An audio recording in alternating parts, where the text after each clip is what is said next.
डाक जिले के सुबीर तहसील के बेहडून गांव में वर्ष 2021-22 के दौरान मनरेगा योजना के तहत शुरू किया गया आंगनवाड़ी भवन आज तक अधूरा पड़ा है। वर्षों बीत जाने के बावजूद निर्माण कार्य पूरा नहीं होने से गांव के छोटे बच्चों को आज भी स्कूल भवन में आंगनवाड़ी संचालित करनी पड़ रही है।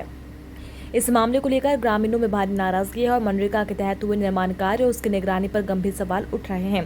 ग्रामीणों का आरोप है कि भवन निर्माण की गुणवत्ता बेहद खराब है। वर्ष 2021 में बने हुए कॉलम अधूरे पड़े हुए हैं, जिनमें लगी स्टील की सरियों में जंग लग चुके हैं। उनका कहना है कि यदि भविष्य में इन्हीं सरियों का उपयोग कर निर्माण पूरा किया गया तो भवन की मजबूती प्रभावित हो सकती है, जिससे बच्चों की सुरक्षा और आंगनबाड़ी की सुरक्षा पर भी खतरा उत्पन्न हो सकता है। मारू नाम बागुल लक्ष्मीबेन सिमगियाभाई, गाम बेहडून। आंगणवाड़ीનું કામ અધૂરું છે। સ્કૂલના ઓરડામાં ચાલતું છે। આંગણવાડીનો ટાઈમ 9 થી 3 વાગ્યાનો છે। સ્કૂલના છોકરાઓ 40 જેટલા છે, આવે 30 જેટલા। કામ અધૂરું છે। આંગણવાડીમાં અહીંયા કંઈક તકલીફ પડે છે તમને? પાણી ગળતું છે। અચ્છા, અહીંયા સ્કૂલના રૂમમાં પાણી ગળે છે। હા, બરાબર છે। તો આંગણવાડી બની જાય તો કેવું રહે? સારું રહે? સારું। હા, અચ્છા, ઓકે બેન।